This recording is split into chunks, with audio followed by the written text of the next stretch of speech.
Hallo almal en welkom by ons volgende gesprek in die reeks Waarom Christendom moet wakker word of uitsterf. Dit is van kardinale belang om sekere goed te verstaan sodat ons die boodskap van Jesus kan verstaan. En daarom gaan ons vandag kyk na die konsep van die Messias in die Ou Testament.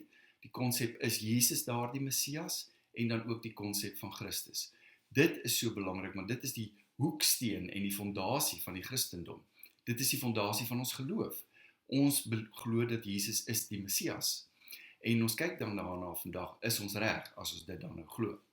Dit is belangrik om die Ou Testament en die wêreld van die Ou Testament te verstaan, want dit is die agtergrond, die bewussyn, die wêreldbeskouing waarin Jesus gebore word, en as hy dan sy boodskap bring in daardie tyd, doen hy dit in daardie wêreld. Hy gebruik die taal van daardie wêreld, hy gebruik die taal van die godsdienst wat die Judaïsme was in daai tyd, om sy boodskap oor te dra. Ons kan dus nie net sy boodskap so vat en van toepassing maak op ons nie, want ons is nie Jode nie, ons is nie in die Judaïstiese geloof nie. So baie van die beelde en beeldspraak wat hy gebruik het geen impak op ons nie, want ons kom nie vanuit daardie wêreld nie, en dit veroorsaak dat baie van sy boodskap verkeerd geïnterpreteer word en direk geïnterpreteer word, en dan moet ons nou half Joods word om werklik te wees wie Jesus wil hê of wou gehad het, wie en wat ons moet wees. So om dit te verstaan, gaan ons terug na die Ou Testament en ons vra dan vanoggend weer die vraag, en ek het al daaroor gepraat, so jy kan teruggaan na daardie video toe en gaan kyk na waar kom Jahwe van die Ou Testament vandaan. Kortweg, Jahwe is een van die pantheon van gode wat in die Kanaanitiese wêreld bestaan het. Hy was die god van metallurgie en hy was dan ook die god van oorlog. Geen wonder hierdie god is so kwaad en wil die hele tyd net oorlog maak nie, want dit is die god wat hy was. En dan is die Israeliete wat nou in hierdie Kanaanitiese wêreld rond nomadies getrek het, hulle het hulle vee geskuif, is 'n semi-woestynwêreld, jy kan nie te lank in een plek bly nie, dan moet jy verder beweeg met jou vee, en dan kom hulle in kontak met hierdie pantheon van gode van die Kanaaniete, en hulle neem hierdie gode aan, en daarom ook in die Ou Testament, in Genesis as jy lees, dan sê dit, die gode, Elohim, die gode, meervoud, het dit gedoen, of dat gedoen, of dit gesê, of dat gedoen, want dit was 'n pantheon van gode waarin hulle glo. Sodra die Israeliete egter in Egipte kom, ontmoet hulle Ra, die songod, wat die monoteïstiese god van Egipte was, wat beteken slegs een god. En dis waar die Israeliete in kontak kom met slegs een god.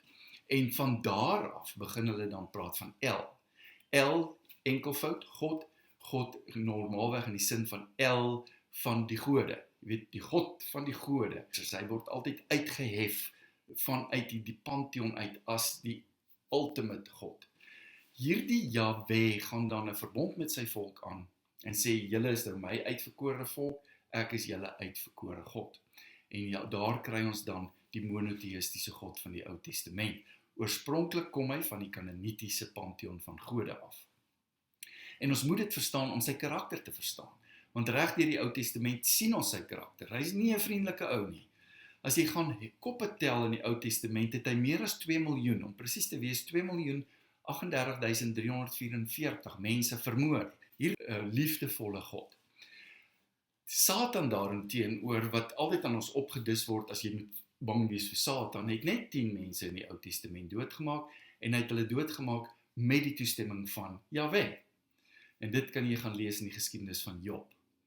So dit is nogal interessant dat die een wat die liefdevolle een is, oor die 2 miljoen mense doodmaak, en wat baie belangrik is om te verstaan, baie van daardie 2 miljoen mense het kinders ingesluit. Onskuldige vroue en kinders is voor die voet met die banvloek uitgewis. Liefdevol? Ek glo nie. Oorlogsgod? Daar's hy. Metallurgiese God, wat jy weet, die kennis van yster en staal aan sy volk gee, dis hy, en dis waar Jahwe vandaan kom. Nou die vraag is onmiddellik, is hy dan die vader van Christus? Ons kom by daardie antwoord. Voor ons daarby uitkom, die volk het gesê, ons soek 'n God nader aan ons soek hom in die vorm van 'n koning. So Saul word gekroon as die eerste koning, hy word gesalf deur Samuel, en daarvandaan word al die konings wat in Israel heers, word dan genoem die seuns van God. Want hulle is die verteenwoordigers van Jahwe, wat nou op die troon iewers in die hemel sit en oor sy skepping wat die aarde insluit dan nou heers as hierdie metallurgiese oorlogsgod, wraakgierig en bloedlustig, en sy verteenwoordiger sit dan in Jerusalem op die troon. Geen wonder daardie konings het ook uitgegaan en die hele tyd oorlog gemaak nie, want dit is wat hulle God vir hulle gesê het om te doen. Hierdie konings split na die tyd van Salomo. Die twee suidelike stamme, bekend as Juda en Benjamin, word Juda met Jerusalem as hoofstad, en die bloedlyn van Dawid, daardie konings bly regeer in Jerusalem. Die 10 noordelike stamme staan dan bekend as Israel met die hoofstad van Samaria, en die konings wat daar regeer is nie van die bloedlyn van Dawid af nie. Dis hoekom toe hulle in 724 voor Christus in ballingskap weggevoer is, verdwyn daardie 10 stamme eintlik, hulle versprei in die diaspora oor die hele wêreld, hulle het nooit weer teruggekom Israel toe nie. Toe die 2 suidelike stamme in 586 deur die Babyloniërs in ballingskap weggevoer is, het hulle teruggekom in die tyd van Esra en Nehemia, en hulle het die tempel kom herbou, en hulle het weer die volk Israel geword in die grondgebied of die beloofde land van Palestina of dan Israel. Hierdie konings wat geregeer het, het nie vir ewig geregeer nie. En toe die ballingskap begin, het hierdie koningshuise gestop.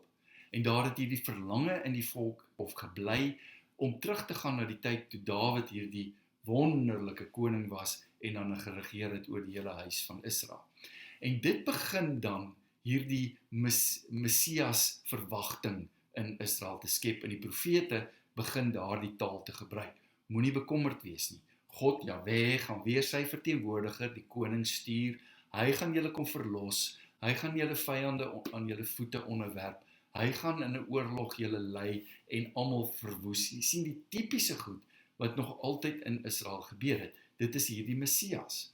Maar interessant dat Jeremia 23 sê, hierdie Messias is niemand anders nie as Jahwe homself. Hy sê hy sal genoem word Jahwe, die glorieryke koning van Israel, die glorieryke God van Israel. So die profete gee aan Israel die hoop dat Jahwe self eintlik gaan terugkom, binne natuurlik 'n fisiese persoon, 'n manlike persoon, wat dan op die troon in Jerusalem sal sit en namens Jahwe regeer, en daardie koning staan dan bekend as die Seun van God. Hoor die titel wat later ook aan Jesus gegee is, die Seuns van God, die konings en die komende Messias. Die Messias is altyd verwag as 'n persoon, 'n koning, wat kom oorlog maak, wat die vyand gaan verwoes, en wat die koningshuis van Dawid in Jerusalem gaan herstel. Dis die Messias van die Ou Testament. Ja, ek hoor baie skree, ja, maar Jesaja 53, ja, maar Jesaja 53. Jesaja 53 praat van die suffering servant, of die dienaar wat swaar kry, in terme van die lam wat geslag word, en dit verwys dan na Jesus. Glad nie. Gaan lees bietjie jou Bybel. In Jesaja 49 begin hierdie hele of kommentaar of behandeling van hierdie swaar kry Messias, of hierdie swaar kry dienaar van God. En hy begin in Jesaja 49 deur te sê, dit is my dienaar, Israel. Nie Jesus nie, nie die Seun van God nie, Israel, die volk. Hierdie hele diskurs van Jesaja 59 tot Jesaja 53 vers 12, wat hierdie dienaar van God behandel, het niks met Jesus te doen nie. Dit het alles te doen met die geskiedenis van die volk Israel, wat verrys, soos in die tyd van Dawid, 'n glorieryke nasie word, en dan sondig in die oë van Jahwe en dan vernietig word. Dan herrys hulle weer in die tyd van Josia, dan word hulle weer vernietig. En so gaan dit op en af die hele tyd. En dit is hoe Jahwe sy glorie bekend maak, sê hy. Deur hierdie volk elke keer te laat herrys, betoon hy sy liefde en sy genade en sy barmhartigheid aan sy dienaar. Niks met Jesus te doen nie. So vergeet Jesaja 53, dit verwys nie na Jesus in die Nuwe Testament nie. Gaan lees jou Hebreëse Bybel, dan sal jy verstaan. Jesus kom dan. Wie is hy dan? As hy nie die Messias van die Ou Testament is nie, wie is hy? Ek glo dat hy 'n verlenging daarvan is. Hy is 'n persoon wat in Palestina gebore word, en ons sal nog weer kyk na die geboorte van Jesus, en dan daar iets kom verkondig. En dit begin in Johannes 1, wat baie belangrik is om te sê, die Logos, die woord van God, die kennis, die wysheid, die bewussyn van God, kom aarde toe en maak woning binne in ons. Johannes 1 sê binne in ons, nie tussen ons, soos die Afrikaanse vertaling en die Engelse vertaling wil sê nie. Die Grieks sê binne in ons. Dit word anders vertaal, want die mense het nie geweet wat om te doen daarmee. Hulle het nie verstaan wat sê Johannes nie. Johannes sê, die bewussyn van God is binne in jou. Die bewussyn van God is binne in my. Die bewussyn van God is binne elke lewende wese met 'n siel. En daardie bewussyn, of die persoon binne in wie dit is erken, daarvan weet of nie weet nie, is irrelevant.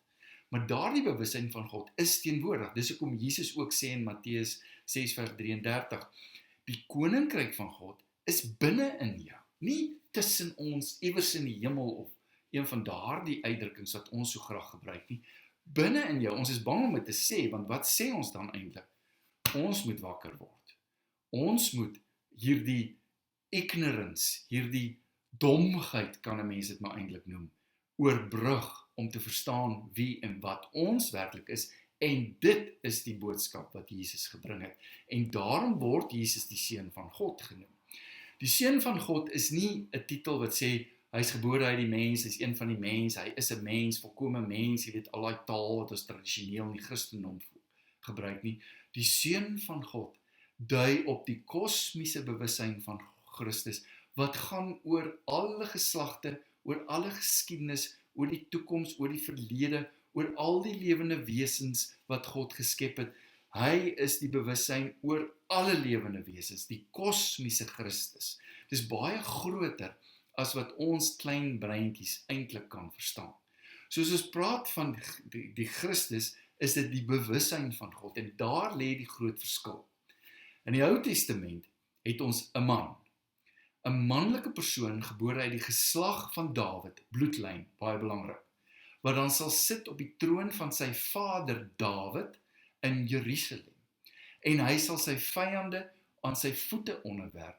Hy sal 'n oorlog voer en hy sal hulle uitdelg, en hy sal die koning van die konings wees, en Israel sal weer herstel word as die volk van God, van Jahwe. Dis die Messias van die Ou Testament. Dan kom Jesus, nederig op 'n donkie ry in Jerusalem binne. Hy verteenwoordig die Christus, die bewussyn, en daar lê die verskil. Messias, persoon, koning, oorlog, vyande word uitgedelg. Christus, bewussyn, liefde, lig. Dit is 'n wakker word proses om te verstaan, jy is deel van God. Jy is die manifestasie van God in hierdie wêreld. En dit was die boodskap van Jesus, en daar lê die groot verskil. Jesus het homself nooit vereenselwig met die sacrifices van die Ou Testament nie. Jy weet, met hierdie offerhandes wat hulle gebring het na die tempel om te betaal vir die sondes nie. Ja, sê die Christene, gaan lees net Hebreërs 9. Ja, Hebreërs 9 sê, slegs deur bloed word sonde vergewe. Nou, my vraag aan jou, wat so aanhang aan die Hebreërs boek, wie het Hebreërs geskryf? Ons weet nie. Is dit geen cooking clue nie. Niemand weet waar die boek vandaan kom nie. Dis net voilà, en hy's deel van die Nuwe Testament. Aanvanklik het hulle gedink dit is 'n boek van Paulus. Dit is nie. Paulus het nooit Hebreërs geskryf nie. So, wie se woord gaan ons eintlik vat? Gaan ons Hebreërs, wat 'n onbekende outeur is, 'n boek wat ons nie weet waar hy vandaan kom nie, met 'n boodskap wat lynreg teen die boodskap van Jesus was. Want Jesus haal 2 profete, Micha in hoofstuk 8 vers 6 en Hosea 6 vers 8, en Hosea in hoofstuk 6 vers 6 aan, waar hierdie 2 profete begin sê, Jesaja herhaal dit, Maleagi herhaal dit, die psalms sê dit al voor hulle, God wil nie jou offerhandes hê nie. God wil nie jou bloedoffers hê wat jy na hom te bring nie. Hy wil nie eers jou wierook offerhandes hê nie. God wil jou hart hê. Hy wil jou sentrum hê. Hy wil jou lewe hê. Hy wil jou offerhande van jou totale mens wees. Dit is wat God wil hê. Hy wil 'n sagte hart, 'n vredelievende persoon wat die liefde van God straal. Dit is wat God wil hê. En dit herhaal Jesus 2 keer in die Matteus Evangelie. Herhaal hy daar die presiese woorde van die Ou Testamentiese profete wat begin sê het, hierdie offerhandes werk nie regtig nie. Want ons begin verstaan, hierdie Jahwe is 'n baie kwaad God. Jy weet, hy's kwaad vir almal en alles, selfs partykeer vir homself. En dan maak hy oorlog om sy eie gierigheid en bloedlustigheid te bevredig. En dan sê hy, bring vir my bloedoffers dat ek julle vreeslike sondes kan vergewe. Die profete self begin verstaan dat dit is nie die antwoord op die langtermyn nie. Die langtermyn is 'n verandering van hart, 'n wakker word proses. En dit is waar Jesus inpas. Hy verstaan dit ook. Daarom sê hy, ek kom van die God van lig. Ek kom van die God van liefde. Ek kom van die God wat ek kan sê, ek vergewe jou sondes sonder offerhandes, want dit is wat Jesus doen. Hy kom nie en sê vir die lam man, staan op, neem jou bed, ek vergewe jou sondes, gaan sondig nie meer, want ek gaan vir jou sondes sterf nie. Nee, glad nie. Hy sê, staan op, ek vergewe jou sondes, sondig nie meer nie. Punt. Dis dit. Dit is die konsep van liefde. Dit is die konsep van die God van lig. Hy trek jou nader en vergewe jou dat jy nie verstaan wie en wat jy werklik is nie, want daar's soveel indoktrinasie, daar's soveel geskrifte wat misvertaal is en in ons ingeprent word om te sê, ons is niks werd, ons is sondig, ons moet voor God kruip, ons moet offerhandes bring. Glad nie. Die bewussyn van God is in jou. Dit is waarmee Johannes begin in Johannes 1 vers 15. Dit is waarmee hierdie evangelie wegspring om te sê, ons vertel julle nou die storie van hierdie man wat dit vir ons kom wys het, die kosmiese Christus. Wie sê vir ons dat Christus was nie ook teenwoordig in Ra van die Egipte nie? Wie sê Christus was nie ook teenwoordig in Thoth van die Atlantis stad en die Atlantis mense nie? Wie sê vir jou Christus was nie ook teenwoordig in Mitras van die Mitras geloof nie? Wie sê vir jou Christus was slegs teenwoordig in Jesus as daardie Christus volgens jou Nuwe Testament wat jy net vir 'n slag weer moet lees, volgens die Nuwe Testament en volgens Jesus self binne in jou is. Hy sê in Matteus 6 vers 33, die koninkryk van God, die bewussyn van God is binne in jou. Ons hoef dit nie te gaan soek nie. Ons moet wakker word daarvoor. Ons hoef nie te gaan kry eendag in die hemel as ons dood is nie. Dis joune nou. En dit is wat hierdie kosmiese Christus vir ons bring en die boodskap wat hy vir ons verkondig deur al sy vertellings binne in 'n taal van die Ou Testament. As ons dit begin verstaan, verstaan ons wie Christus werklik was. Christus was in Jesus en Christus is in jou, want Christus is die bewussyn van God. Ek hoop jy het 'n heerlike reis in die wakker word tot hierdie Christus wat binne in jou is. Sien jou volgende keer.